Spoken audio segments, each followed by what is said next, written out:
तो हम लोग अभी क्वेश्चन डिस्कस करेंगे D2D 2024 का फिजिक्स। ठीक है, इसके बाद हम लोग केमिस्ट्री भी करेंगे। ठीक है, तो पहले हम लोग फिजिक्स कर लेते हैं, उसके बाद केमिस्ट्री करेंगे। Wait a minute.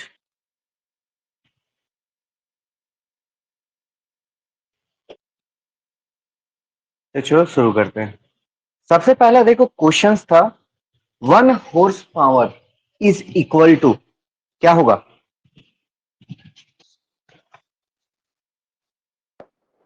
Option D 1 horsepower 746 what, यही होगा। Yes sir.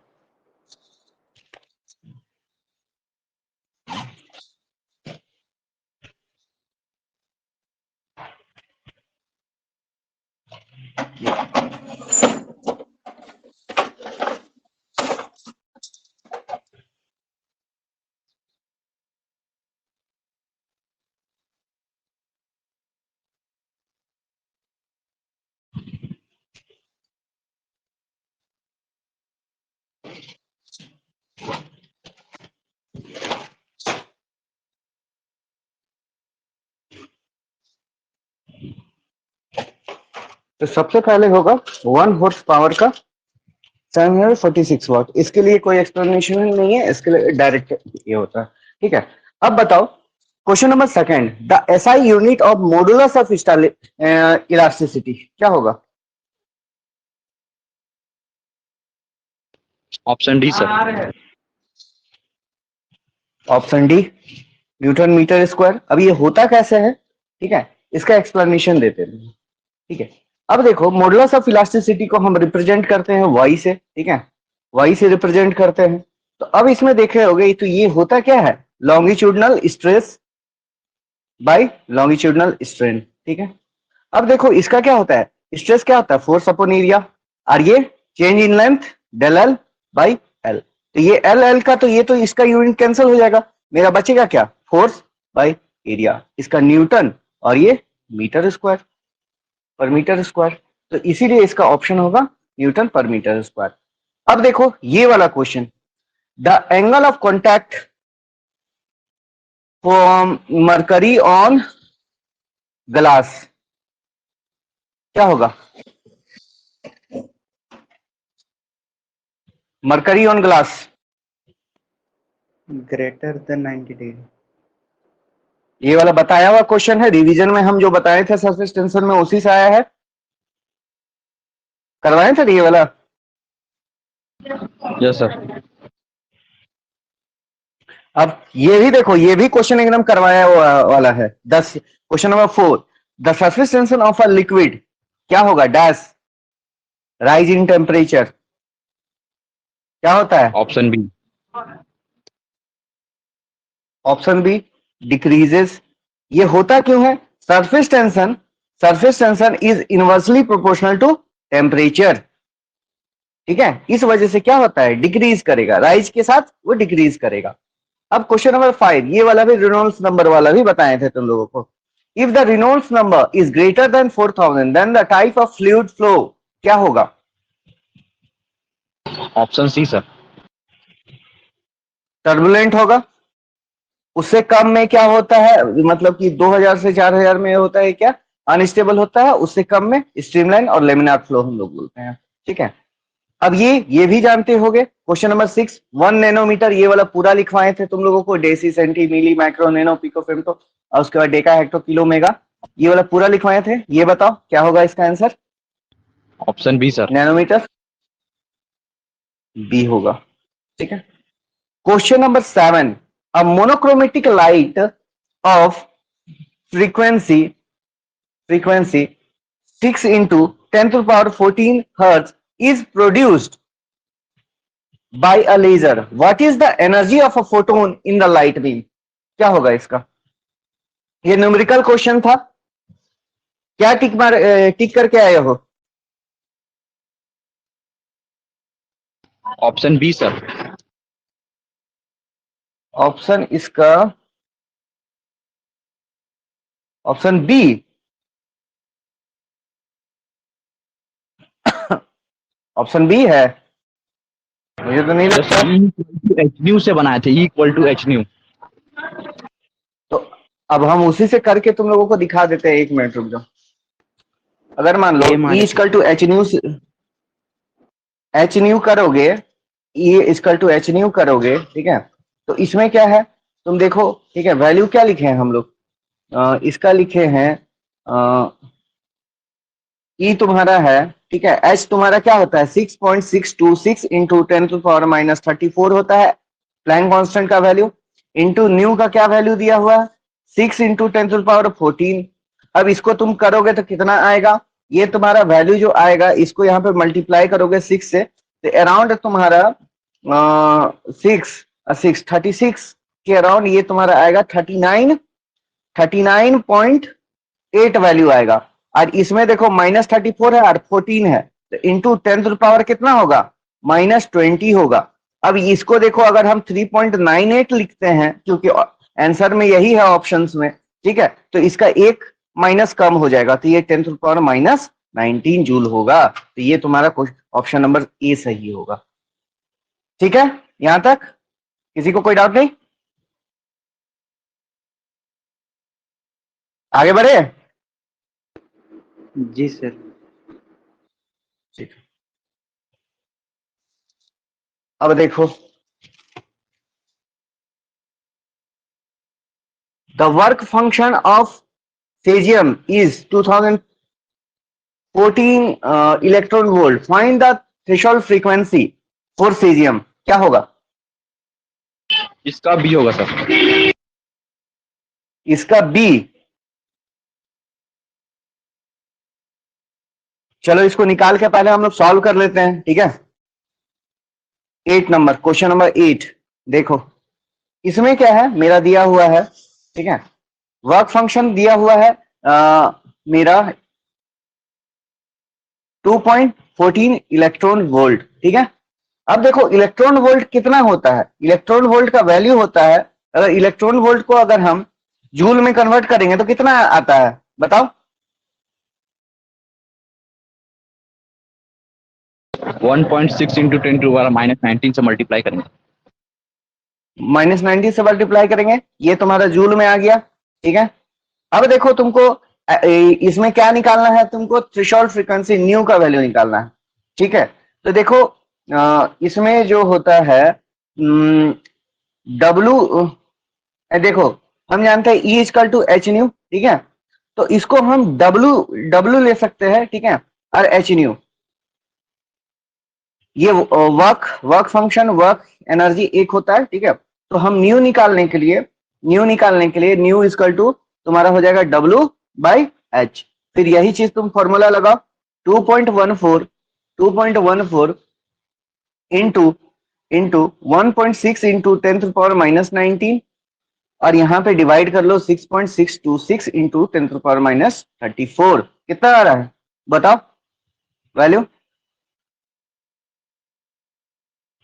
कैलकुलेट करोगे तो तुम्हारा आएगा 5.2 इंटू 10⁻14 हर्ज, ठीक है। ऑप्शन नंबर तुम्हारा होगा 1614 ना, हाँ बी नंबर होगा इसका, ठीक है। मल्टीप्लाई करो, मतलब डिवाइड करो ना,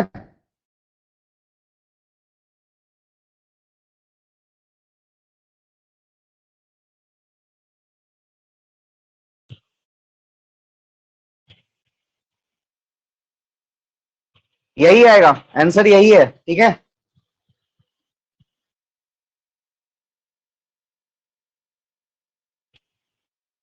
आगे बढ़े कि कैलकुलेट करोगे,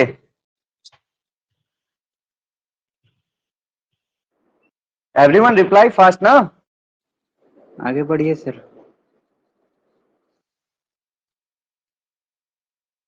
question number 9, in photoelectric effect maximum kinetic energy of the photoelectrons varies linearly with the, किस पे वैरी करेगा,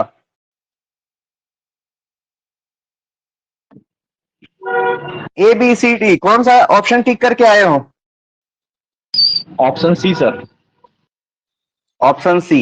अब ये वैरी कैसे करता है? वैरीज लीनियरली विद द, ठीक है, ये डायरेक्टली प्रोपोर्शनल होता है, ठीक है, जो काइनेटिक एनर्जी होता है, ठीक है, kinetic energy of photoelectrons is directly proportional to the frequency of incident radiation, ठीक है। अब ये बताओ,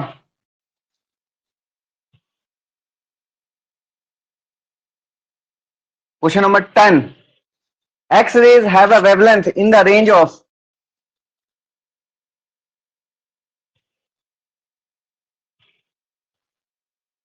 क्या होता है बताओ, किसके रेंज में होता है? नहीं टिक करके आए हो तो वो भी बोल देना, या फिर जो भी टिक करके आए हो बोलो, ठीक है, उसके बाद हम आंसर सही बता रहे हैं। नहीं टिक किए सर। नहीं टिक किए हो ना? देखो इसका जो रेंज होता है 1 नैनोमीटर से 1 पिकोमीटर होता है, ठीक है, तो पिकोमीटर कहीं पे नहीं दिया हुआ है, 1 नैनोमीटर दिया हुआ है। अब देखो इसको तुम कन्वर्ट करोगे, ठीक है, -3 नैनोमीटर, तो -3 हम नैनो में क्या कर देंगे, -9 और -3, -9 -3 -12 हो गया, तो ये भी तुम्हारा क्या है, पिकोमीटर के ही इक्वल में है, इसको कन्वर्ट कर दिया है, तो ये वाला तुम्हारा आंसर है, ठीक है। अब ये बताओ, when the frequency of external source is equal to natural frequency of oscillator, then such vibration are known as, question number 11,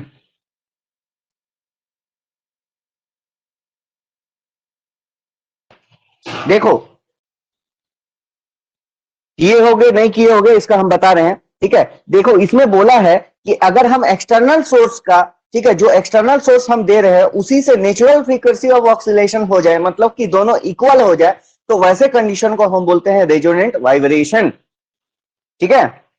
तो इसमें होगा रेजोनेंट वाइब्रेशन। आगे बढ़ते हैं। जी सर। अब यहां पे देखो question number 12, if the direction of vibration is perpendicular to the direction of motion of the wave, then the waves are called, कौन सा वेव्स बोलते हैं? Option A sir. ये वाला डिस्कस, इसको हम डिस्कस किए थे किसी, या फिर आप लोग को बताए होंगे, या फिर कोई स्टूडेंट पूछा होगा तो उसको हम बताए होंगे, ये चीज बताए थे क्या? ये ट्रांसवर्स और लॉन्गिट्यूडनल, शायद आई थिंक क्लास में बताए थे हम। यस सर बताए थे। देखो बहुत सारा क्वेश्चन है जो तुम्हारा मतलब कि हम डिस्कस किए हैं इंपॉर्टेंट क्वेश्चंस में, जो हम चैप्टर वाइज बताए थे, उसमें से भी बहुत आया है, ठीक है। अब ये देखो question number 13, the audible range of human ear. अब ये देखो एक ऐसा क्वेश्चन है, इसको हम मतलब कि समझो कि डिप्लोमा टाइम में जब हम मतलब कि जूनियर क्लास में होंगे तभी इस क्वेश्चन को हम पढ़े थे, ठीक है, तब से हम जानते हैं कि हमारा ऑडिएबल रेंज ऑफ फ्रीक्वेंसी कितना होता है ह्यूमन ईयर का। बताओ इसका क्या टिक करके आए हो?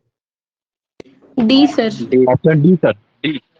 हाँ, तो ये क्योंकि ये क्वेश्चंस तो मतलब कि तुम लोग डिप्लोमा का तैयारी करने से पहले से ये जानना चाहिए। 20 हर्ट्ज से 20 किलो हर्ज होता है, तो 20 किलो हर्ज को ये क्या लिख दिया है, 20,000 हर्ज, इक्वल ही होता है, ठीक है। अब देखो ये तो बहुत इजी क्वेश्चन है, according to law of reflection, ये तो बच्चा बच्चा जानता है, ठीक है, जूनियर क्लास में भी अगर तुम लोग पढ़े होगे तो जान ही रहोगे, या फिर फर्स्ट सेमेस्टर में तो पढ़े ही होगे। और इसका 14 number A sir. Equal to, अब ये बताओ, the ratio of the velocity of light in vacuum और air to the velocity of light in that medium is known as, ये बताओ, ये भी क्वेश्चन हम करवा के आए हैं, option D sir, option D. ये भी बताए थे। अब ये बताओ, ये है थोड़ा सा तुम्हारा numerical, question number 16, the rate of fuel burn of a rocket is 2 into 10 to the power 4 kg per second, and the exhaust velocity of gases in the form of the jet is 3 into 10 to the power 3 meter per second. Find the thrust of the rocket. क्या होगा?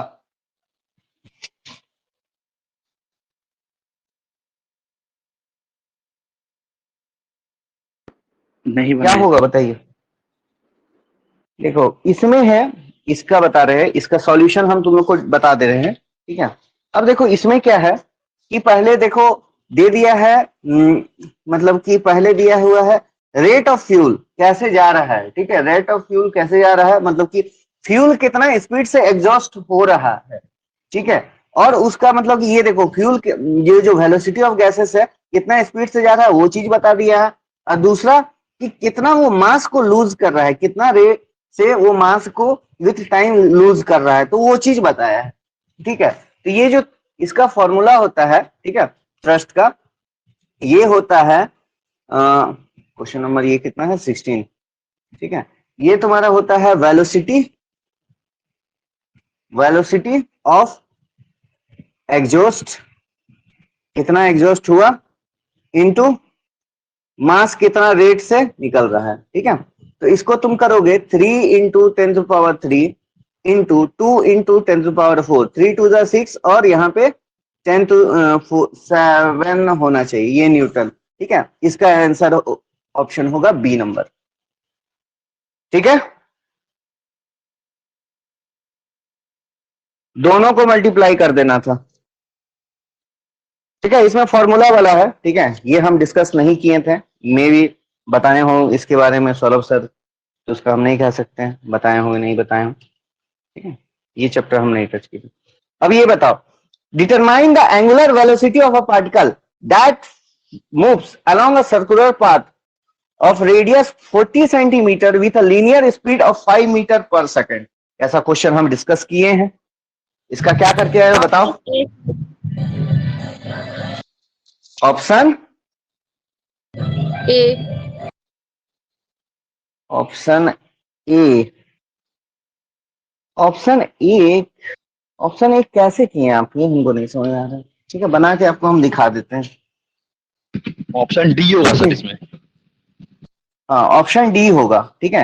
Actually क्या था इसमें, ठीक है, इसमें convert नहीं करना था, ठीक है, इसमें कन्वर्ट नहीं करना था, ये वाला थोड़ा सा दूसरा फॉर्मूला है, ठीक है, बता दे रहे हैं इसको।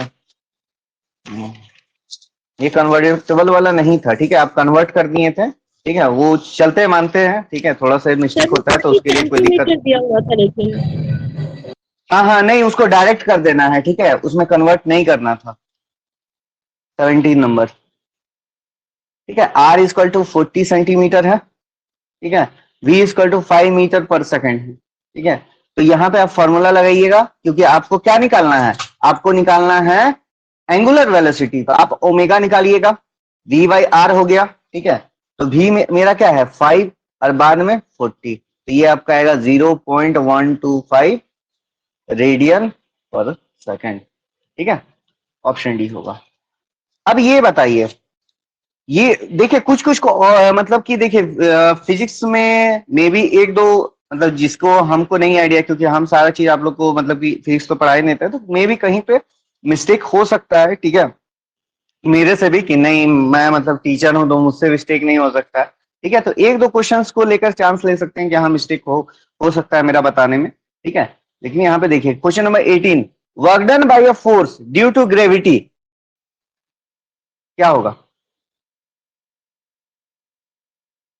ऑन अ बॉल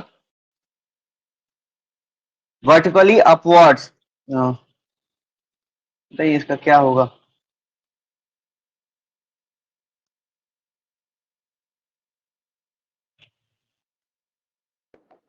क्या होगा इसका ए में नेगेटिव वर्क, ए थी सर, एक ही है सर। एक ये हो, ठीक है। इसका चांसेस हमको भी वही लग रहा है, ए ही होगा, ठीक है, क्योंकि दोनों का जो एंगल है ना वो 180 हो जाएगा, ठीक है।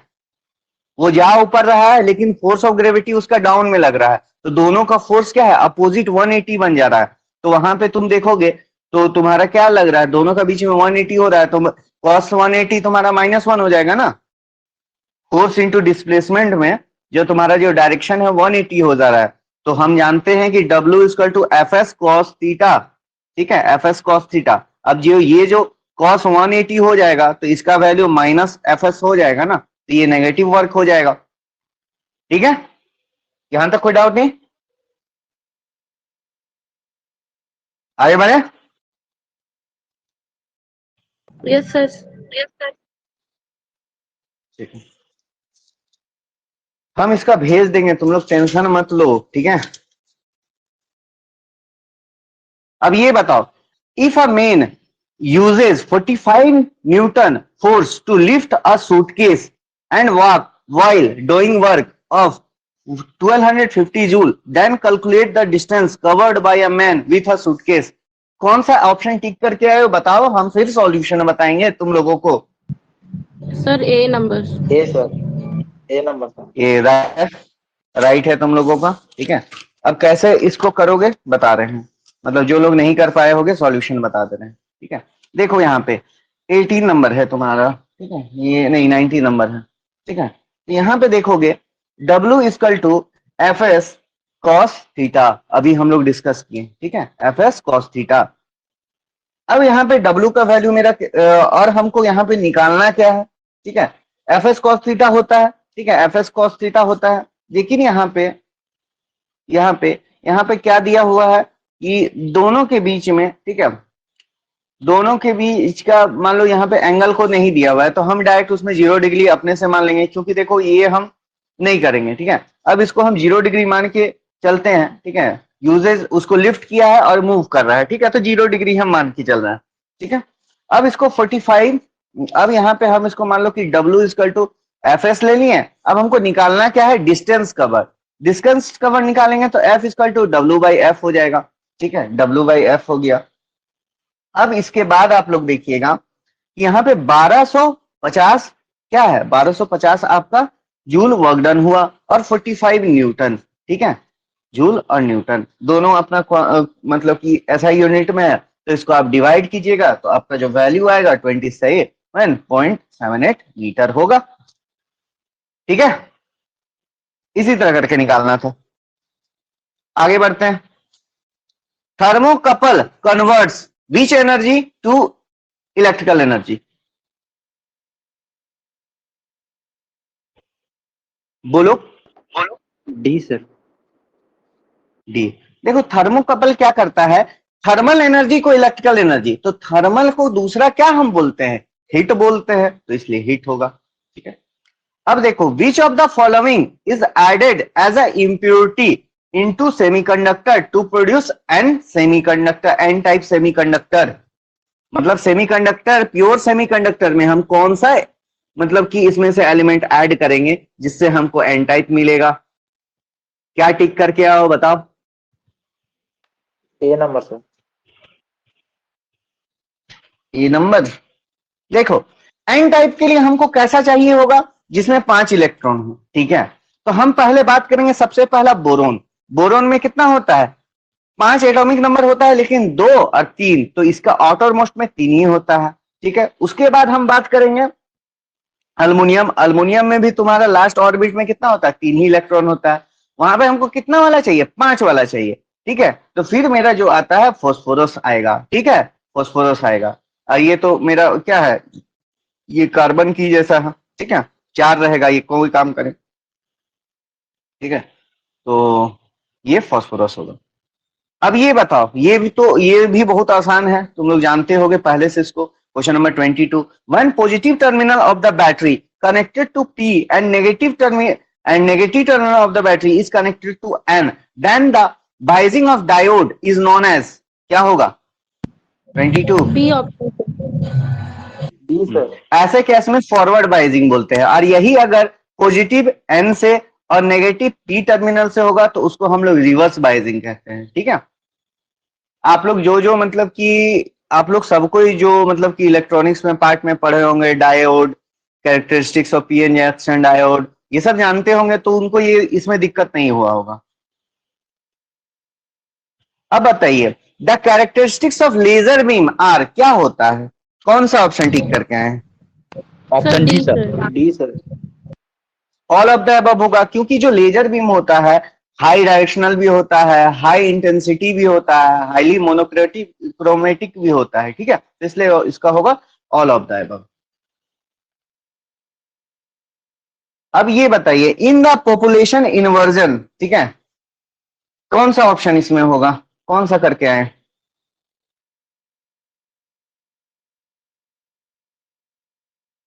कौन सा टिक करके आए हैं? बी कौन सा सर, करके आए हैं बताइए? इसमें देखिए, इसका हमको जैसा लग रहा है, ठीक है, इसमें हम कंफर्म नहीं है, श्योर नहीं है, ठीक है, लेकिन इसमें ज्यादा चांसेस है ए या फिर सी होगा, ठीक है, लेकिन ज्यादा हम प्रायोरिटी देंगे ए को। यस सर, एक सर चेक यही किए ठीक हैं। सही है। ठीक है,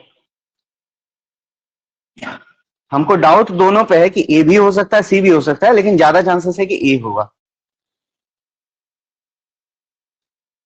question number 25, the life time of atom in metastable state is the order of, कौन सा?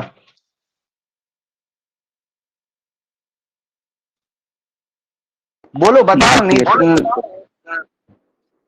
हाँ, देखो तुम लोग क्या करो कि अगर टिक करके आए हो तो बता दो, नहीं तो बोल दो कि सर नहीं किए, आप बता दीजिए, तुरंत बोलो ताकि हम फास्ट फास्ट कर पाए, ठीक है। यहाँ पे इसका होगा 10⁻³ सेकेंड्स। अब ये बताओ, ये भी क्वेश्चन हम करवाया गया हुआ है, ठीक है, मतलब डायरेक्ट क्वेश्चन करवाए, पढ़ाने वाला नहीं, अलग से जो क्वेश्चन करवाए वहां से ये हिट किया हुआ है, ठीक है। Sir D number, the dimension D of C ना, D? D sir, D. D D होगा इसका, ठीक है। अब इसको बताना होगा कि तुम लोग तो करवाए हैं तो इसको बताने की जरूरत है? नहीं सर, आगे बढ़िए। No, sir. अब ये वाला भी क्वेश्चन 1 जूल इंटू अर्ग लिख के बताए थे कि नहीं, बाद में बोलो। Yes sir. Yes sir, A option होगा, ए ऑप्शन। चलो ठीक है। अब ये बताओ, if the diameter of the ball point is given by, ये एरर से तुम्हारा क्वेश्चन है, ठीक है, तो इसमें क्या क्या हो सकता है? कितना है उसका प्लस माइनस इतना दिया हुआ है, तो वैल्यू ऑफ डायमीटर कितना से कितना लाई करेगा, बोलो। कौन सा करके आए हो? Sir B. बी की डी?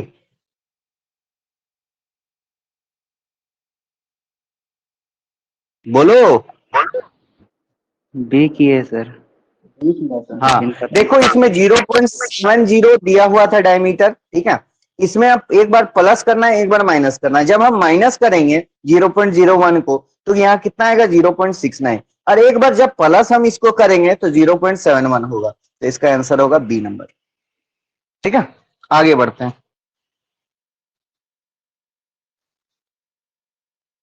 रात भर, पूरा रात में जगे हैं तुम लोग क्वेश्चन लिखने के चलते, फिर सुबह को कॉलेज गए हैं और फिर कॉलेज से आके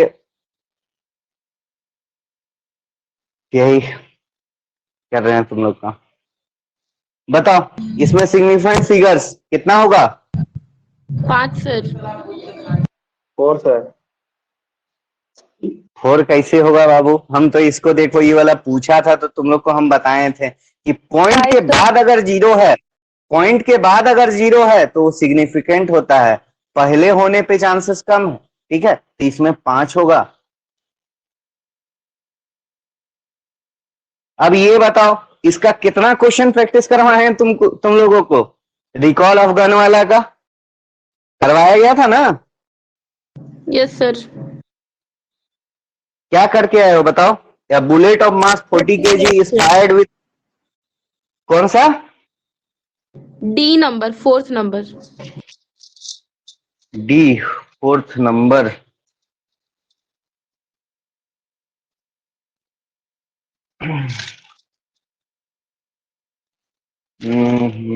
इसका डी का -1600, ठीक है, इसको निकाल के बता देते हैं, बता देना। देखो इसमें क्या था कि यहाँ पे देखिए कि 40 kg मास ऑफ बुलेट है, 40 ग्राम, ठीक है, और आपका इसका इनिशियल वेलोसिटी कितना दिया हुआ है, 200 मीटर पर सेकेंड, ठीक है, 200 metre per second. Mass of gun 5 kg है, तो रिकॉल वेलोसिटी कितना होगा, ठीक है, तो यही दिया हुआ है। तो अगर ये दोनों का स्मॉल एम भी ले लेते हैं और कैपिटल एम भी, ठीक है, इसका क्या है 40 ग्राम है, ठीक है 40 ग्राम ले लिए इनटू 200। अब ये क्या है 5 kg, 5 kg इंटू भी। तो रिकॉल वेलोसिटी हमको देखना है, तो इसमें 40 ग्राम, ठीक है 40 इंटू 200 कितना, यही कि आ रहा है ना -1600 कि -1.6, सर माइनस कितना आ रहा है 1.6 आया था 1.6 है ना। तो -1.6 इसको देखो यहाँ, इसको देखो यहाँ पे 0 पॉइंट, इसको 40 है तो 0 पॉइंट कितना हो जाएगा 0.04 लेंगे हम लोग, ठीक है।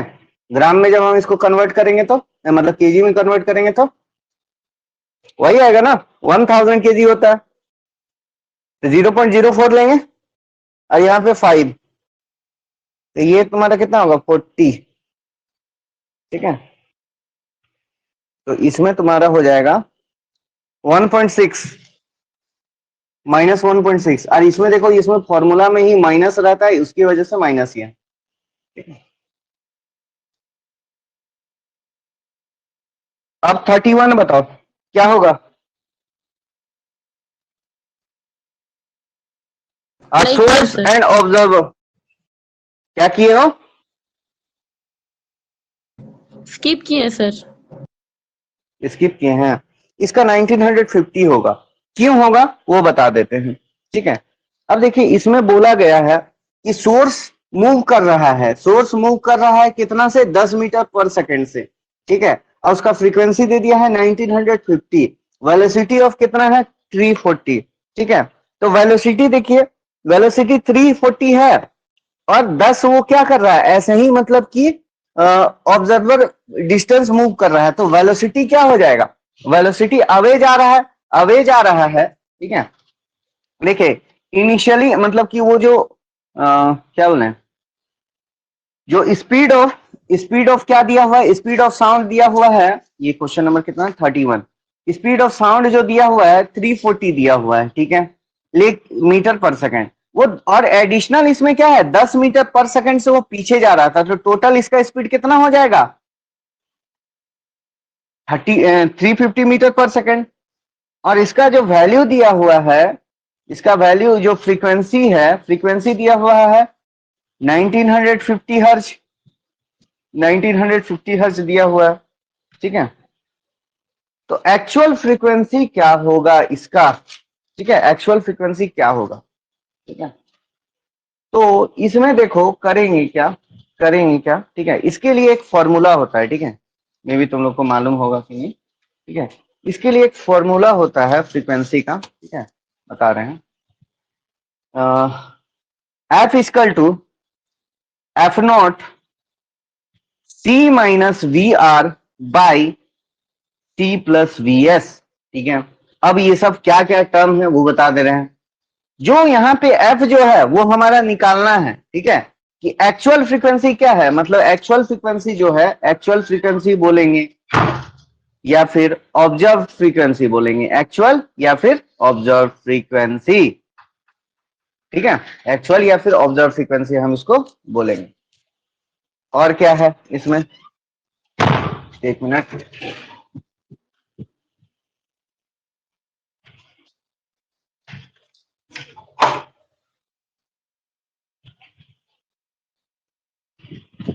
एक्चुअल और ऑब्जर्व फ्रीक्वेंसी दिया हुआ है। अब देखो जिस फ्रीक्वेंसी से आ रहा है एफ नॉट, उसको इमिटेड फ्रीक्वेंसी बोलते हैं, ठीक है, इमिटेड फ्रीक्वेंसी, इसलिए इसको एफ नॉट लिए हैं, ठीक है। अब सी इक्वल टू क्या है, वेलोसिटी ऑफ वेव बोला जाता है, ठीक है, वेव, ठीक है, कोई भी वेव, लेकिन यहाँ पे क्या है साउंड वेव है, तो इसलिए हम इसको क्या लेंगे साउंड वेव लेंगे, जो कि दिया हुआ है 340, ठीक है, जो सी हम लिए हैं यहाँ पे। इसके बाद है वीएस, ठीक है।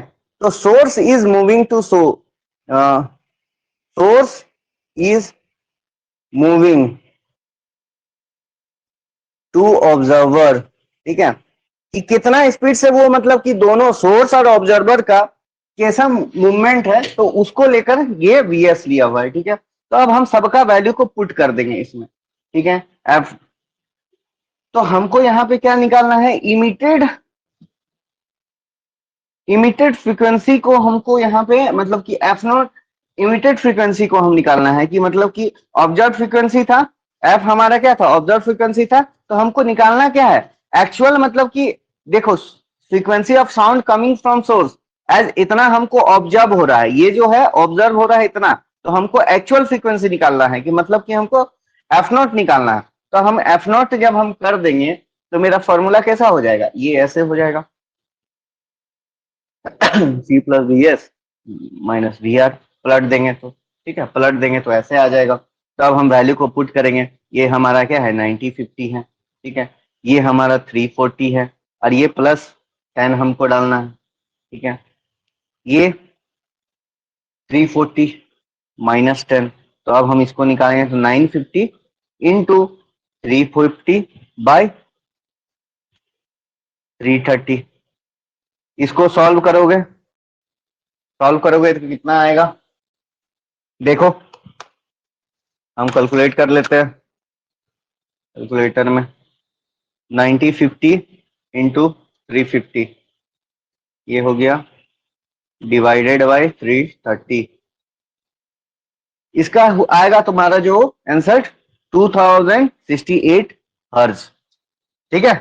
तो ये देखो, इसको अगर अटेम्प्ट नहीं किए होगे कोई दिक्कत नहीं है, ये क्वेश्चंस ये फॉर्मूला शायद ही किसी को याद होगा जो अप्लाई किया होगा, तो इसलिए टेंशन मत लेना इसके लिए, ठीक है, ये होगा।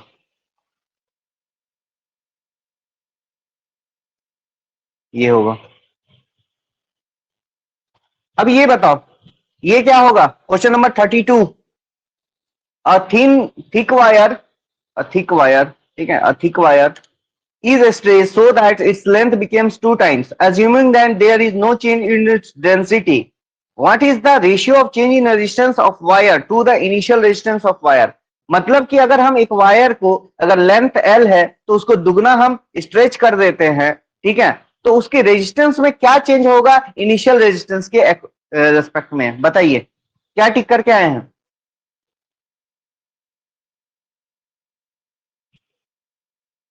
चेंज इन रेजिस्टेंस बोला है, न्यू रेजिस्टेंस और इनिशियल रेजिस्टेंस में बोला है, चेंज इन रेजिस्टेंस टू, क्या बोले,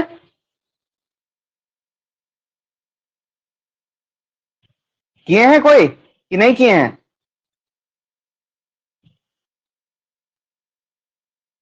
बोलिए। नहीं किए सर। ठीक, कोई बात नहीं, इसका वैसे आंसर जो होगा 3:1 होगा, ठीक है। अब कैसे होगा वो बता रहे हैं, देखिए हम लोग रेजिस्टेंस का जो फॉर्मूला है, ठीक है, रेजिस्टेंस का जो फॉर्मूला है R equal to rho L by A करते हैं, हम लेंथ जानते हैं L से, वो क्या हो गया 12 हो गया, ठीक है। तो यहाँ पे अब देखो अब इसी रेजिस्टेंस में अगर हम क्या करेंगे कि यहाँ पे क्या हम देख रहे हैं, ठीक है, यहाँ पे हम क्या देख रहे हैं कि रेजिस्टेंस जो है, ठीक है, रेजिस्टेंस जो होता है, ठीक है, रेजिस्टेंस जो होता है ये क्या होता है, दुगना बढ़ता है, ठीक है, दुगना बढ़ता है। अगर मान लो आर पे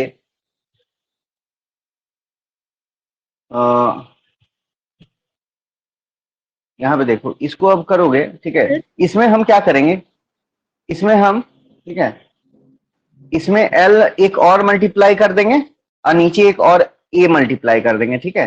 तो रो एल स्क्वायर और A into L, area into length क्या होता है,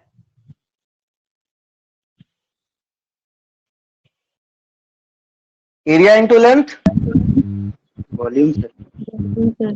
वॉल्यूम होता है, ठीक है। तो अब यहां से हम डिड्यूस कर लेंगे कि आर इज, अब देखो इसको देखो, वॉल्यूम कांस्टेंट रहेगा, लिक्विड में वॉल्यूम कांस्टेंट होता है ना, और डेंसिटी भी बोल दिया कि कांस्टेंट है। ये हम इसलिए चेंज किए हैं कि डेंसिटी मेरा क्या बोला है, डेंसिटी कांस्टेंट रहेगा, और हम लिक्विड में मतलब कि जो भी है सॉलिड में लिक्विड में मेरा क्या होता है, वॉल्यूम कांस्टेंट होता है ना। Yes sir. तो ये मेरा ये दोनों कांस्टेंट हो गया, तो R is directly proportional to L square हो गया। Yes sir. अब देखो, अब क्या है कि ये पहले था, ये इनिशियल फर्स्ट कंडीशन था। अब इसी में हम क्या कर दे रहे हैं कि 12 हो जा रहा है बाद में, तो ये क्या हो जाएगा, 4l स्क्वायर हो जाएगा कि नहीं हो जाएगा। आर डैश अगर हम बात करें, ये दूसरा कंडीशन में पहले एल स्क्वायर था, दूसरा कंडीशन में वही एल 12 लेंथ का हो गया था, तो ये R directly proportional to 4l square हो जाएगा। तो हम इसको ऐसे कर सकते हैं, आर डैश बाई आर, मतलब आर बाई आर डैश, तो एल स्क्वायर बाई 4 स्क्वायर, ठीक है। तो ये 4 स्क्वायर हो जाएगा। रुक जाओ एक मिनट रुक जाओ, देखो ये 4 स्क्वायर 4l स्क्वायर हो गया ना। अगर ये जो होगा रेजिस्टेंस जो होगा 4l स्क्वायर होगा, आर डैश 4l स्क्वायर हो जाएगा ना, डायरेक्टली प्रोपोर्शनल है तो। जी सर। Yes, sir. अब देखो हमको चेंज लेना है, तो 4l square minus L square, क्योंकि हमको न्यू नहीं बोला था, न्यू रेजिस्टेंस नहीं बोला है, जो न्यू रेजिस्टेंस किए होंगे वो गलती हो जाएगा, ठीक है। तो यहाँ पे हम 3l स्क्वायर ले लेंगे।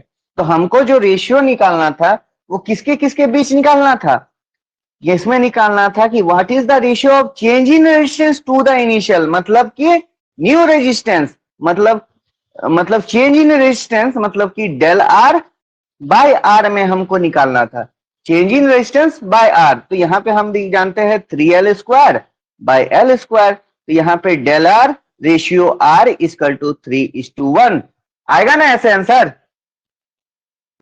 सर लेकिन रेजिस्टेंस तो डायरेक्टली प्रोपोर्शनल होता है ना लेंथ के। लेंथ के प्रोपोर्शनल रहता है तो वहां पे डेंसिटी रहता है ना। Yes sir. लेकिन यहाँ पे क्या बोला है, आपको डेंसिटी को कांस्टेंट कर देना है, ओके सर। उस वजह से ये चीज हो रहा है, डेंसिटी पे नहीं डिपेंड कर रहा, ठीक है। अब देखिए question number 33, a particle of mass m mass 1 milligram has the same wavelength of an electron moving with a velocity of इतना, the velocity of particle कितना होगा, कौन सा करके आए हैं 33? स्किप किए हैं सर। स्किप किए हैं, क्वेश्चन नंबर 33 बता दे रहे हैं। इसका लैम्डा एम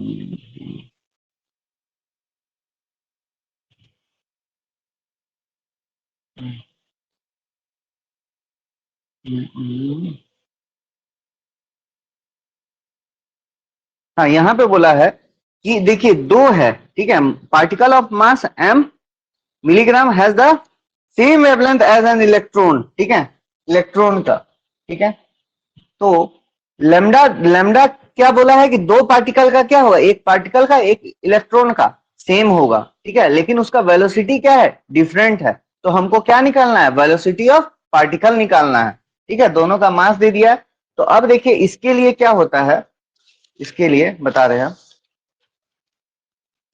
इसके लिए क्या होगा कि दोनों का चाहे वो आप बोलिए पार्टिकल का वेवलेंथ या फिर इलेक्ट्रॉन का वेवलेंथ, दोनों का इक्वल हो गया, ठीक है, दोनों का ये गिवन है according to question, it is given, ठीक है, क्वेश्चन नंबर 33 ये गिवन है।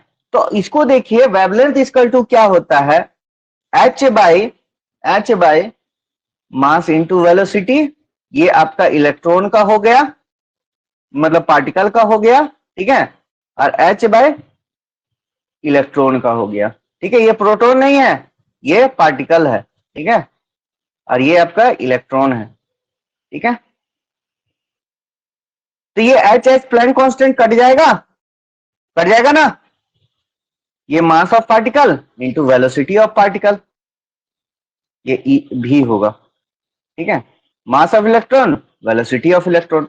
अब मेरा दिया क्या है, वेलोसिटी ऑफ पार्टिकल निकालना है, velocity of particle equal to mass of electron velocity of electron by mass of particle.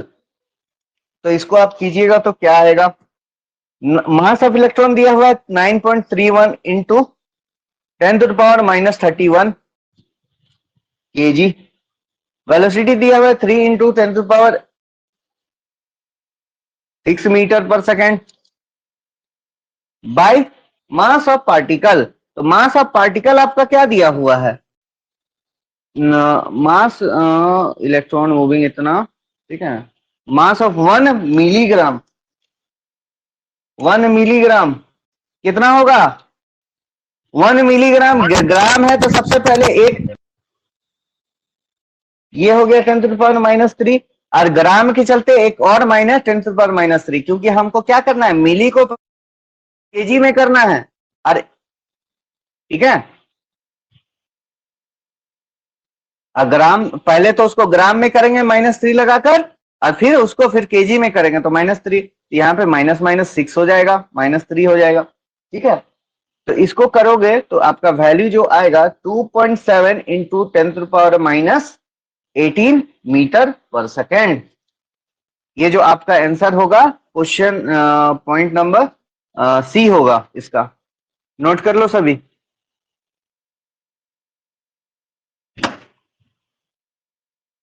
ठीक है, किसी को डाउट नहीं है ना, जो लोग भी अगर बनाए होंगे तो वो मिला लेना कि सही है कि गलत। ठीक है, ओके सर।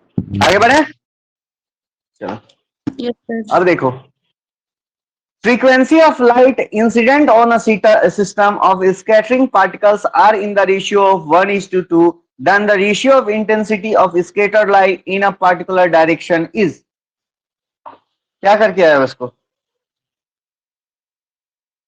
Skip कर दिए थे सर।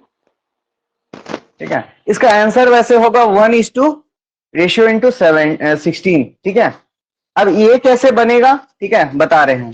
देखो, एक फॉर्मूला होता है जो हम बोलते हैं वो एक रेले स्कैटरिंग, ठीक है, लास्ट ईयर जो मतलब कि देखो, ठीक है हम बता देते हैं, ठीक है, आप लोगों को हम पहले भी बोले थे कि जिनको मतलब कि फिजिक्स में, ठीक है, अगर मान लीजिए कि ज्यादा डिटेल में, क्योंकि हम पिछले साल पढ़ाए हुए थे तो हम लेक्चर्स प्रोवाइड किए थे आप लोगों को कि हाँ मतलब कि देख लीजिएगा। ठीक है, तो उसमें ये सब सारा चीज है। ठीक है, हम मतलब कि अभी वाले में आपका कितना कवर्ड हुआ था कितना नहीं फिजिक्स में आई डोंट नो, लेकिन जितना मैंने रिवीजन करवाया था उससे क्वेश्चंस पूरा हिट किया है। केमिस्ट्री का तो आप मतलब कि केमिस्ट्री जब हम डिस्कस करेंगे उस समय बताएंगे ही, ठीक है, लेकिन ऐसे अगर आप पुराने लेक्चर्स भी देखते ना तो ये सारा टॉपिक्स आपको मिलता, ये हो गया ये हो गया, ठीक है, आपको एकदम जरूर मिलता। ये वाला चीज जो बता रहे हैं हम, ये आपको केमिस्ट्री में भी बताया गया है। ठीक है, लेकिन पिछले साल वाला में, इस साल वाला में नहीं था, क्योंकि ये थोड़ा सा ये जो फॉर्मूला है ये यूज मतलब कि केमिस्ट्री का केमिस्ट्री में किसी में नहीं आया होगा। ठीक है, लेकिन पिछले बार केमिस्ट्री हम ज्यादा डिटेल से बताए थे तो इस फॉर्मूला के बारे में भी हम डिस्कशन किए थे, क्योंकि देखो इलेक्ट्रॉन ये सब आ रहा है, ठीक है, तो उसी में ज्यादा डिस्कस हुआ था। तो ये जो फॉर्मूला है देखो, ये क्या होता है, इसमें बात हम लोग करते हैं कि ये देखो जो फ्रीक्वेंसी है, frequency of in the ratio intensity, ठीक है, तो ये क्या होता है कि आपका इनवर्सली प्रोपोर्शनल टू वेवलेंथ होता है। ठीक है, इनवर्सली प्रोपोर्शनल टू वेवलेंथ होता है, इनवर्सली प्रोपोर्शनल टू मतलब कि इनवर्सली प्रोपोर्शनल का 4 टाइम्स आपका फ्रीक्वेंसी होता है। ठीक है, तो अब इसमें आप देखोगे, ठीक है, अब इसमें आप देखोगे फ्रीक्वेंसी आपका क्या बोला है, फ्रीक्वेंसी का जो आपका फ्रीक्वेंसी है 1:2 में है। ठीक है, तो अब मान लीजिए, ठीक है, अब मान लीजिए इसमें क्या है कि अगर इंटेंसिटी यहाँ पे बोला है फ्रीक्वेंसी ऑफ इंसिडेंट लाइट, ठीक है, frequency of incident light, frequency of incident light on a system of scattering particles are in the ratio of इतना, तो रेशियो ऑफ इंटेंसिटी, तो इंटेंसिटी क्या है, इनवर्सली प्रोपोर्शनल टू, मतलब कि 4 times to the power proportional to, तो यहाँ पे ये है। तो अब हम इसको ले लेंगे, ठीक है, अब इसको हम ले लेंगे, मान लीजिए इसको हम I1 मानते हैं और इसको हम दूसरा को हम क्या मानेंगे, ये lambda,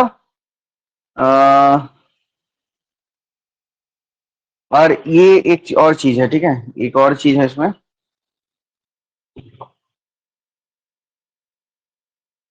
I directly proportional to frequency का पावर 4 होता है, ठीक है, लैम्डा इनवर्स में, ठीक है, वेवलेंथ है, वेवलेंथ टाइम, ठीक है, तो ये फिर इसको डायरेक्टली प्रोपोर्शनल है फ्रीक्वेंसी का 4। तो I1 is directly proportional to F1 का 4 स्क्वायर, ये हो जाएगा, ठीक है। I2 मेरा क्या होगा, F2 फ्रीक्वेंसी का, ये हो जाएगा, ठीक है। तो अब दोनों का हम जब रेशियो लेंगे, दोनों का जब हम रेशियो लेंगे तो I1 by I2 is directly proportional to F1 by F4 का, मतलब F2 का होल 4, ठीक है। अब ये जो रेशियो है, रेशियो जो है हम इसको क्या जानते हैं, इसको हम क्या लिए थे, 1/2 का पावर 4, 1/2 का पावर 4, ठीक है। तो अब ये जो रेशियो होगा इसको करोगे तो ये नहीं आ जाएगा, 1:2, 4, 8, 16, 1:16 आएगा ना। Yes sir. Yes, sir. ठीक है, तो 14 का 34 का 16 आएगा, ठीक है। अब ये बताओ, if the amplitude ratio of two sources producing interference is 3:5, the ratio of intensity at maxima and minima is, क्या होगा?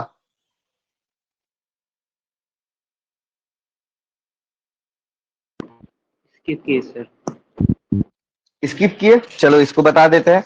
देखो एक चीज जानो कि ये बोला गया है कि टू सोर्सेस प्रोड्यूसिंग इंटरफेरेंस, कितना में टू सोर्स इंटरफेरेंस प्रोड्यूस कर रहा है, मतलब कि अब देखो ये क्या है कि टू सोर्स है, ठीक है, मान लो कि दो सोर्स है यहाँ पे, ठीक है, दो सोर्स है इस तरह का, एक मतलब कि ऐसे ऐसे गया, ठीक है, अब एक मतलब कि इसका कुछ अपना इंटरफेरेंस होगा, ठीक है। अब ये बोला है कि दोनों जब जुड़ जाएगा, दोनों क्या है सुपर इम्पोज होगा, तो दोनों एक मैक्सिमा फॉर्म करेगा। एक बार दोनों जब से कम होगा, ठीक है, दोनों जब मतलब कि जुड़ेगा तो वो मैक्सिमा हो जाएगा, और दोनों घटेगा आपस में तो वो मिनिमा हो जाएगा, ठीक है। तो यहाँ पे ये जो रेशियो है 35 में, ये 35 है ना, हाँ 35 में ये तुम्हारा 3:5 है, ठीक है। अब दोनों को जब जोड़ोगे तो ये मैक्सिमा नहीं हो जाएगा, 3 + 5 = 8, ये होगा।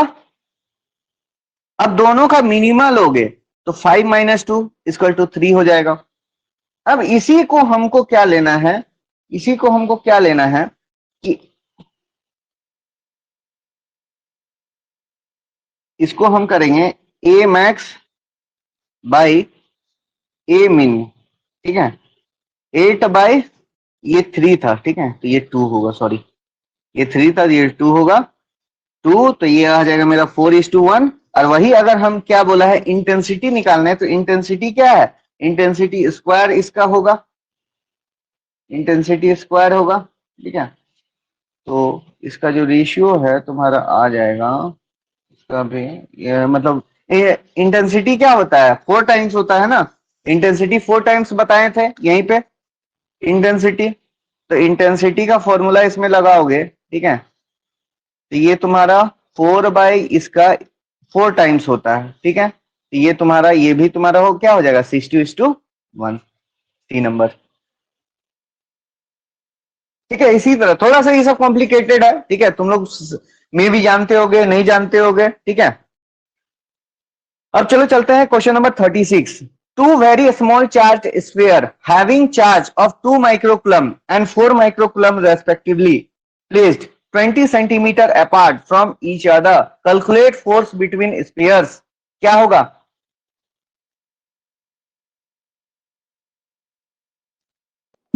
स्किप किए। बहुत इजी क्वेश्चन है ये, बहुत इजी क्वेश्चन है, बता दे रहे हैं, ठीक है। अब देखो इसमें क्या है, इसमें क्या है, इसमें एक फॉर्मूला लगता है कि दो चार्ज के बीच में जो फॉर्मूला लगता है नहीं, और ये वाला तुम्हारा डिप्लोमा फर्स्ट सेमेस्टर में भी है, ठीक है, 1 बाय फर्स्ट या फिर सेकंड सेमेस्टर में। अब देखो इसमें होता क्या है, इसमें होता है 1/4πε0, मतलब कि दो चार्ज पार्टिकल के बीच में जो फोर्स होता है वो किस में डिपेंड करता है, F(q1q2/r²), यही तुमको लगाना था, यही जो लगाना है फोर्स बिटवीन दैम। इस फॉर्मूला में पुट कर दो वैल्यू 9 × 10⁹ इंटू Q1 का जो वैल्यू होगा, ठीक है, 2 माइक्रोकूलम 4 माइक्रोकूलम, तो 2 माइक्रोकूलम कितना होता है, 2 × 10⁻⁶ इंटू 4 × 10⁻⁶ बाय क्या दिया है distance? 20 centimetre apart. 20 centimetre apart का मतलब ये हो गया कौन सा क्वेश्चन है? 36। ठीक है, तो 0.2 का स्क्वायर, इसको तुम सॉल्व आउट करोगे तो 1.8 न्यूटन आएगा। ठीक है, तो इसका 1.8 न्यूटन। अब ये बताओ इलेक्ट्रिक पोटेंशियल, ये भी फॉर्मूला बेस्ड क्वेश्चन है।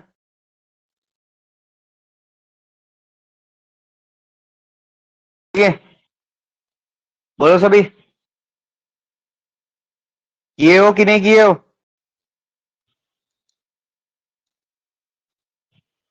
बैटरी डाउन हो गया क्या तुम लोगों का? नहीं किए सर। ये सब फॉर्मूला बेस्ड क्वेश्चन था, नहीं किए हो तो बहुत बड़ा गलती किए हो। ठीक है, अब देखो इसमें कैसे करना था।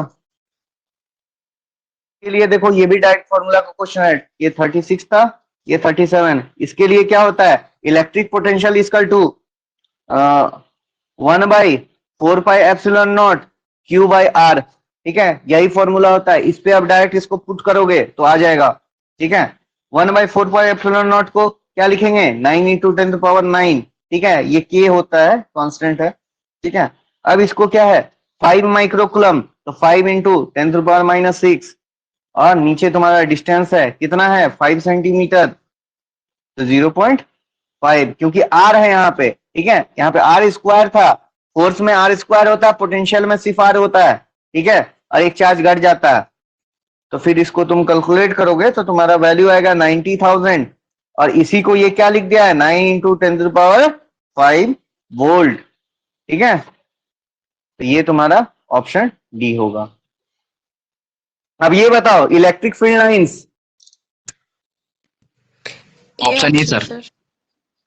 ए नंबर सर। Never intersect. देखो बाकी क्वेश्चन कुछ भी था, ठीक है, थोड़ा हार्ड था, उसको बहुत लोग नहीं बनाया होगा, लेकिन ये दो क्वेश्चन मिस किए हो ना, तो ये मतलब कहीं तुम लोग को भारी ना पड़ जाए। ठीक है, बहुत इजी क्वेश्चन था, फॉर्मूला बेस्ड था, डायरेक्ट बनने वाला।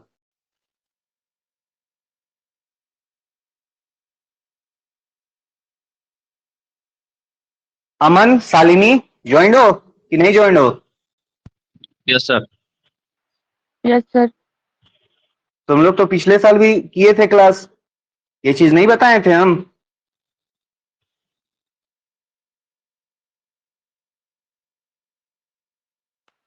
बताए थे सर।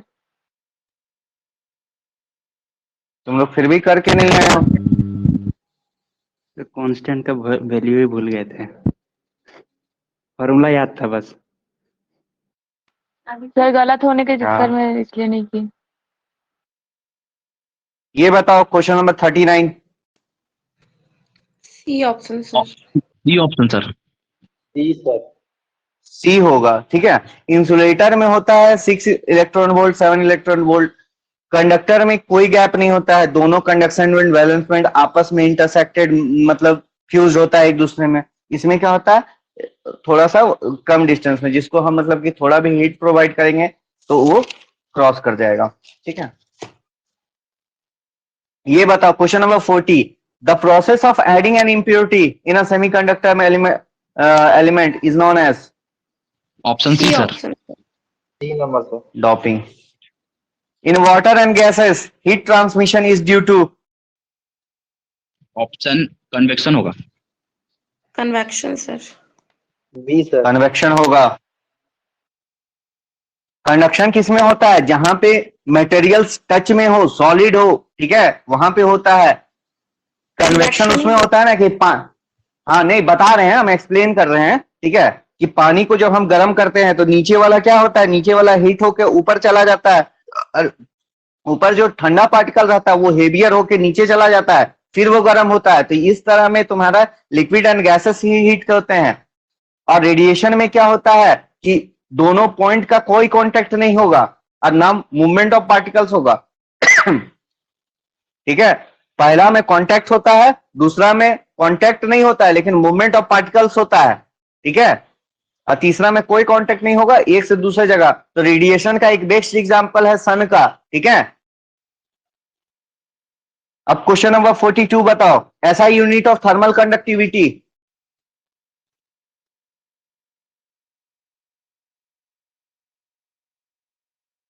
बोलो।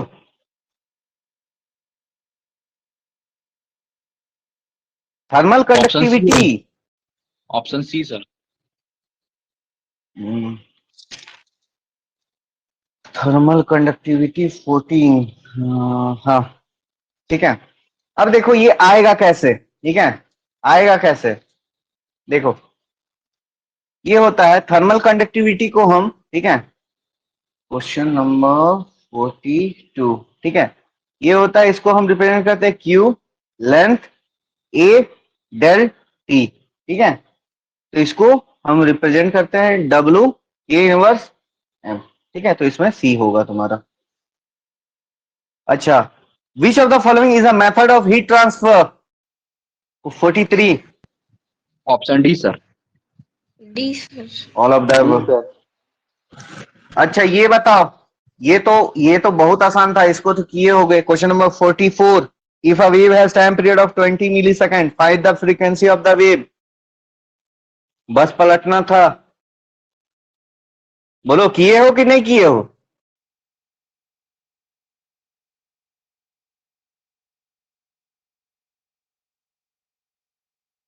नहीं किए हो इसको। Sir, option 50 hertz होगा। 50 हर्ट्ज। इसमें बस क्या करना था, ये अगर है, ठीक है, फ्रीक्वेंसी हम बताए थे, क्वेश्चन नंबर कितना है 44 है ना, तो इसमें हम बताए थे तुम लोगों को 44, टी तुम्हारा 1/f होता है और f इक्वल टू 1/20 होता है, 1/t होता है, तो यहाँ पे टाइम पीरियड दिया हुआ है तो 1/20, लेकिन ये मिली सेकेंड है, मिली होगा तो कितना हो जाएगा, -3 ना। Yes, sir. ठीक है, तो इसमें करोगे तो ये तुम्हारा हो जाएगा 50 हर्ज हो जाएगा। क्वेश्चन नंबर 45 बताओ, ये भी इजी क्वेश्चन है। Find the wavelength of sound wave of 20 hertz signal moving in air with velocity 340 metre per second. Option E, Sir, sir. option A. बहुत इजी ये सब क्वेश्चन है, डायरेक्ट फॉर्मूला, ठीक है, इसका हम लोग मतलब कि C equal to lambda nu, यही याद रखते हैं, C equal to lambda nu. हमको निकालना क्या है, वेवलेंथ निकालना है, lambda equal to C by frequency, मतलब स्पीड बाय फ्रीक्वेंसी, तो ये क्या होगा 340 बाय 20, तो ये 17 हो जाएगा। हमको बताना कितना मार्क्स तुम लोग का आ रहा है फिजिक्स में, ठीक है।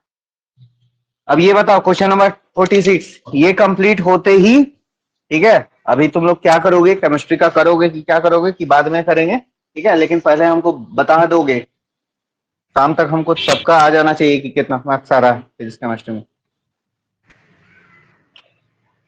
बताओ क्या होगा B 46, option. If and B. B, second number. हाँ हाँ यही सही है, ठीक है, इसको तो एक्सप्लेन करने की जरूरत नहीं है कि इसको कर दें।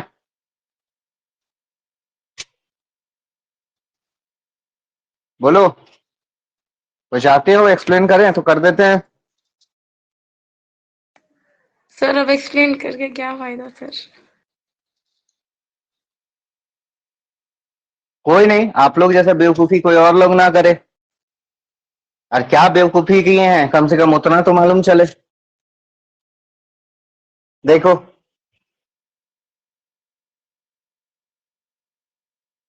नहीं निकलेगा बीआईटी से नहीं, तो कम से कम यही देख देख के समझ में आएगा, और अगला बार इस तरह का मिस्टेक तो नहीं करोगे।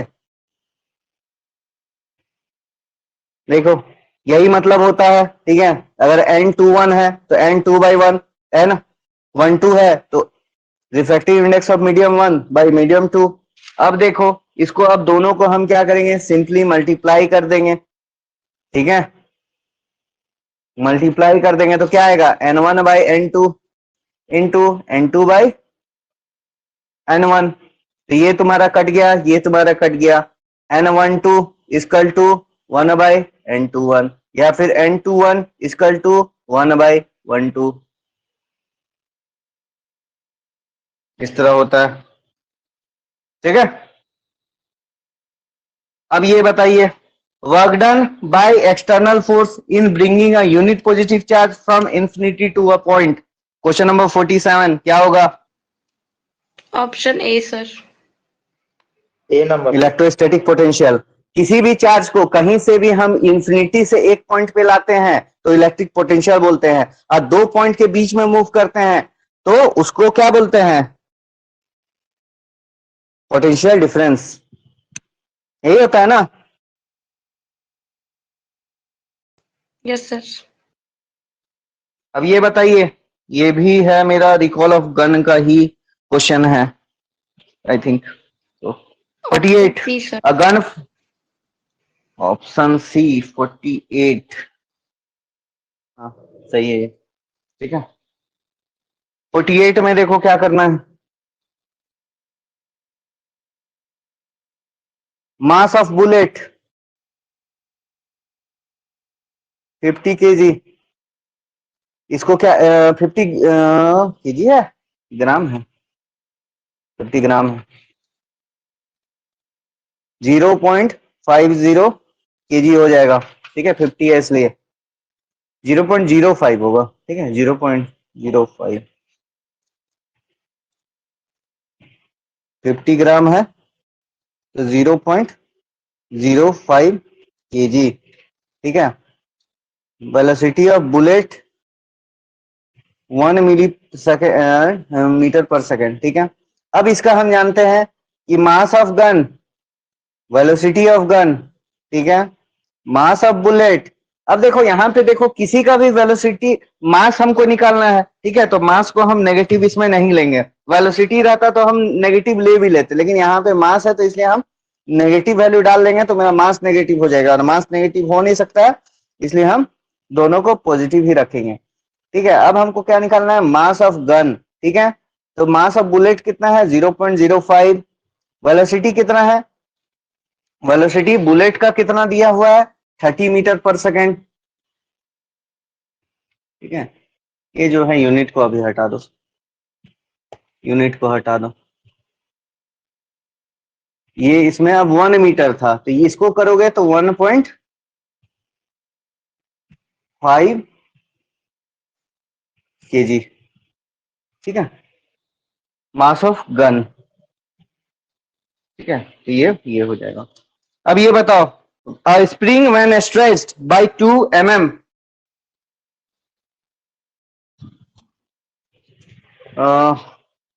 by its elect potential energy becomes 4 joule. If it is stretched by 10 mm, its potential energy is equal to, क्या होगा इसको बोलो, बनाए हो नहीं बनाए हो, नहीं बनाए हो बोलो। सर स्किप किए हैं। इसका आंसर वैसे होता नन ऑफ दिस, ठीक है। कैसे होगा वो बता दे रहे हैं। यस सर, डी ही किए। देखो 49 है, ठीक है। देखो इसमें एक बोला है कि पहला है 2 mm, ठीक है, x2 है 10 mm, ठीक है। अब देखो पोटेंशियल एनर्जी हम पहला का केस में लेते हैं, पोटेंशियल एनर्जी हम निकालते हैं, ठीक है। इसका क्या था, हुक्स लॉ था ना, तो इसमें हम 1/2 एक्स स्क्वायर करते हैं, ठीक है। अब देखो कि ये जो है पोटेंशियल एनर्जी जो है डायरेक्टली प्रोपोर्शनल टू है ना लेंथ का, लेंथ के स्क्वायर का, है कि नहीं? यस सर है। ठीक है, तो ये हम देख रहे हैं कि लेंथ मेरा कितना बढ़ जा रहा है, 5 टाइम्स, 5 टाइम्स बढ़ जा रहा है ना। Yes sir. तो पहला केस में जो एनर्जी जो है 4 है, ठीक है। एनर्जी जो है मेरा क्या है, पहला केस में जो है E1 का अगर हम बात करेंगे तो ये मेरा क्या है 4 जूल है, ठीक है। लेकिन लेंथ मेरा क्या है, लेंथ मेरा बढ़ जा रहा है 5 टाइम्स, और ये कितना है स्क्वायर। तो ये मेरा जो दूसरा जो एनर्जी होगा 4 इंटू 5 का square equal to 4 into 25 equal to 100 joule, ठीक है। तो 100 जूल होगा, और 100 जूल मेरा ऑप्शन में नहीं है, तो इसलिए मेरा आंसर नन ऑफ दीज होगा। Question number 50, a Carnot engine has an efficiency 1/3, उसके बाद इनिशियल एफिशिएंसी 1/5 है, बाद में 1/3 हो जा रहा है। तो temperature when the temperature is decrease by 50 kelvin, अगर हम उसका टेम्परेचर को 50 केल्विन कर सकते देते हैं तो, ठीक है। तो पहले बोला है कि एफिशिएंसी 1/5 था, एफिशिएंसी 1/3 हो जाता है जब उसका हम टेम्परेचर को 50 केल्विन तक कर देते हैं। तो इनिशियल में उसका टेम्परेचर कितना था ये बताना है इसमें। ये भी बहुत कम लोगों से बना होगा, ठीक है, तो इसके लिए अफसोस मत करना, क्वेश्चन नंबर 50 बहुत कम लोगों से बना होगा। बताओ, बनाए हो इसको, कोई तुक्का उक्का कोई भी मारे हो तो बताओ। नो सर, छोड़ नो दीजिए। सर। इसका जो आंसर होगा 300 केल्विन होगा, ठीक है। कैसे होगा बता रहे हैं। देखो ऐसा नहीं है कि हम सारा बता दिए हैं तो हमको सारा आता है, ठीक है, ऐसा नहीं है, ठीक है। हमको भी कुछ कुछ चीजों का सॉल्यूशन हमको देखना पड़ा, हम ये एडमिट करते हैं, ठीक है। हम तुम लोगों के लिए मतलब थोड़ा सा देखे भी कि नहीं कि क्या है, तुम लोगों को सही बताना जरूरी है, ठीक है। हमको आए चाहे नहीं आए, ठीक है, लेकिन तुम लोगों को कम से कम सारा का सही आंसर पता होना चाहिए। तो देखो एफिशिएंसी का जो फॉर्मूला होता है 1/1 माइनस T2 माइनस T1 होता है, ठीक है। अब हम टेम्परेचर जो एफिशिएंसी हम जानते हैं कितना से कितना घटा, 1/2 से 1/3। टेम्परेचर को हम कितना डिक्रीज किए हैं 50 केल्विन। तो हम अगर हम डालते हैं, पहला पुट करते हैं, तो एफिशिएंसी 1/5 था, ठीक है, इक्वल टू 1 माइनस T2/T1 था, ठीक है। इक्वेशन इसको हम 1 मान लिया, ठीक है। दूसरा इक्वेशन क्या बनेगा, 1 माइनस T2 माइनस 50/T1, इसको इक्वेशन 2 मान लिए, ठीक है। अब फ्रॉम 1 हम करेंगे, फ्रॉम 1 से मेरा क्या आएगा, T2 minus T1 equal to 4/5 आएगा, और T1 इक्वल टू कितना आएगा 5/4 T2, ठीक है, 5/4 T2। अब देखो सब्स्टिट्यूटिंग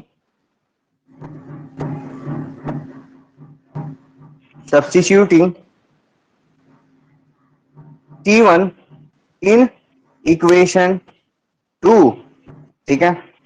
तो 1/3 इक्वल टू 1 माइनस, अब यहां पे देखो T2 तो सेम रहेगा क्योंकि T2 हमको निकालना है, और T1 का वैल्यू क्या हम डाल दिए 5/4 T2, 5/4 T2, ठीक है। तो यहां से तुम वैल्यू निकालोगे तो तुम्हारा आएगा T2 equal to 50 into 6 equal to 300 kelvin, ठीक है। तो इसका आंसर तुम्हारा 300 केल्विन होगा, देख लेना सभी को। तो यहाँ पे तुम्हारा केमिस्ट्री कंप्लीट, मतलब फिजिक्स कंप्लीट हो गया, ठीक है। केमिस्ट्री क्या अभी करना है, अभी तुरंत मतलब 5 मिनट में ज्वाइन करें केमिस्ट्री के लिए? Yes sir. चलो ठीक है, मतलब तुरंत ज्वाइन करो 5 मिनट में, अपना जो है फ्री हो जाओ अच्छा से, ठीक है। 5 मिनट इसमें स्टार्ट करते हैं, पानी वानी पी लो, ठीक है। सर हाँ बोलो।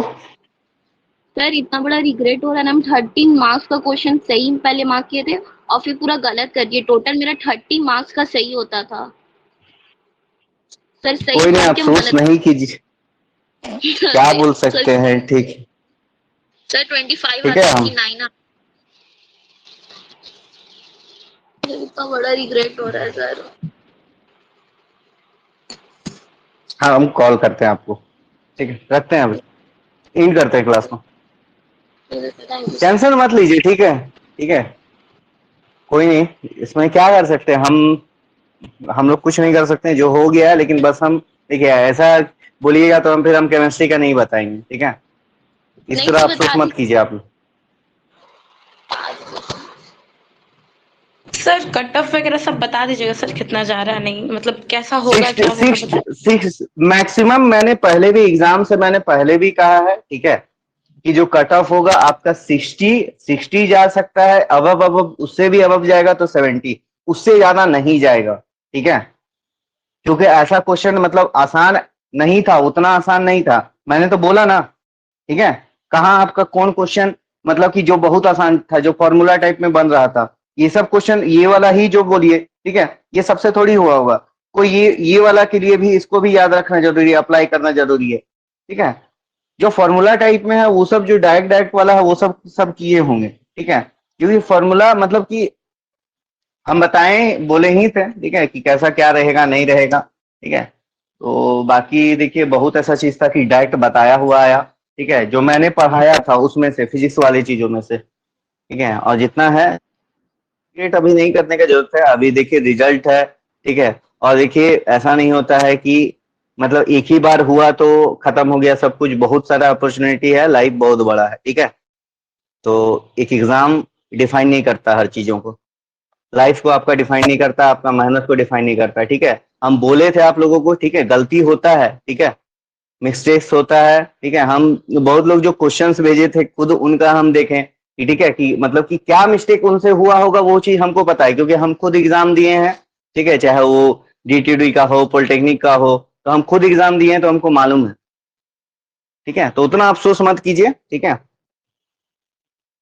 जो है बढ़िया होगा। अगर 70 से अब आ जाता है तो फिर टेंशन लेने वाला बात नहीं है ना। नहीं नहीं नहीं है, ठीक है, इन करते हैं, रुक जाओ, ठीक है, ज्वाइन करो सभी लोग 425 में, ठीक है, ओके सर। चलिए।